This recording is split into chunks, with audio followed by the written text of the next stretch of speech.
le terrain d'entraînement. Un joueur a botté le ballon hors du terrain. Il est tombé juste à côté d'un jeune adolescent noir. Le joueur lui a demandé de renvoyer le ballon, mais il l'a plutôt mis dans son chariot, puis est parti sans dire un mot. Le joueur s'est empressé de prévenir l'entraîneur. Mais curieusement, l'entraîneur n'est pas intervenu. Le lendemain, James est revenu au terrain. Les joueurs, pour se venger de l'incident de la veille, l'ont enfermé dans un cagibi, puis ont violemment frappé à la porte avec un ballon de football américain. Heureusement, l'entraîneur l'a découvert à temps. En ouvrant la porte, il a vu James recroquevillé dans un coin, le regard rempli de terreur. L'entraîneur lui a fait signe de ne pas avoir peur, puis l'a délicatement libéré de ses entraves. James, retrouvant sa liberté, s'est enfui de l'entrepôt. Paniqué. Un jour, l'entraîneur a de nouveau croisé James près du terrain. James lui a rendu le ballon, mais l'entraîneur ne l'a pas pris, car il a découvert que James avait le quotient intellectuel d'un enfant de 5 ans. Il avait une passion pure pour le football américain. L'entraîneur a invité James à rejoindre l'équipe. En tant qu'assistant, l'entraîneur ne savait pas à ce moment-là que son geste bienveillant allait transformer la vie de James de façon légendaire. Il accompagnait les joueurs chaque jour et rangeait le terrain après les entraînements. Malgré le dévouement de James,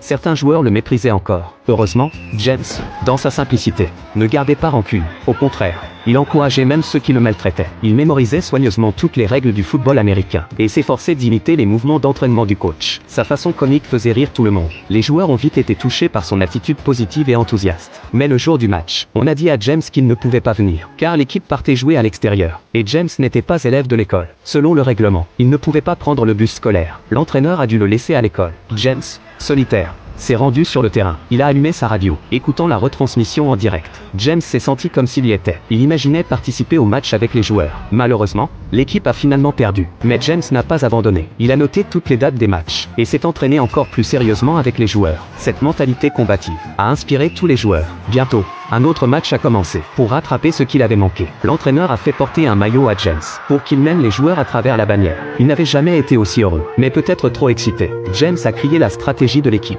sans aucune retenue, ce qui a permis aux adversaires d'anticiper les joueurs. Avec un score de 2-7, ils ont perdu la première mi-temps. De retour au vestiaire, les joueurs étaient très frustrés, frappant sur la table pour évacuer leur colère. Mais James, sans comprendre, a tendu le ballon à un joueur avec un sourire, et lui a même caressé la tête. Ces gestes réconfortants ont à la fois irrité et amusé les joueurs. En seconde mi-temps, les joueurs ont donné leur maximum, avec les encouragements de James et les directives de l'entraîneur. Ils ont réussi à renverser la situation. Tous les spectateurs se sont levés pour acclamer. Depuis lors, l'équipe a connu une série de succès, remportant le championnat de football américain. James est ainsi devenu la mascotte de l'équipe. Certains pensaient que l'intégration de James n'était qu'un outil pour attirer la sympathie, mais l'entraîneur n'en avait cure. Il a raccompagné James chez lui. La mère de James a confié à l'entraîneur qu'elle travaillait 12 heures par jour et passait la moitié de ce temps à s'inquiéter de l'endroit où se trouvait son fils. Bien que James soit d'une simplicité d'esprit et ne cause jamais de problème, les gens l'évitaient toujours. Pendant son temps avec l'équipe, c'est l'entraîneur qui a donné à James l'occasion de s'épanouir. Le soir, Kenny serrait son ballon de football américain, à la fois heureux et triste, car la saison était terminée, ce qui signifiait qu'il ne pourrait plus être avec les joueurs. En fait, l'entraîneur s'inquiétait aussi de cette situation. Il ne supportait pas l'idée que James redevienne comme avant. Alors il a décidé d'emmener James à l'école avec lui. Mais cette décision a été immédiatement rejetée par le directeur. Il ne permettrait pas à une personne handicapée mentale de se mêler aux élèves. L'entraîneur a dû trouver une autre solution. Il a confié James à l'entraîneur de basketball pour qu'il reste à l'école comme assistant, de façon réconfortante. James y était également très apprécié. Le jour de Noël, James a reçu beaucoup de cadeaux. C'était le Noël le plus heureux de toute sa vie. James a poussé un chariot plein de cadeaux pour les offrir à chaque personne bienveillante. Mais alors un accident s'est produit.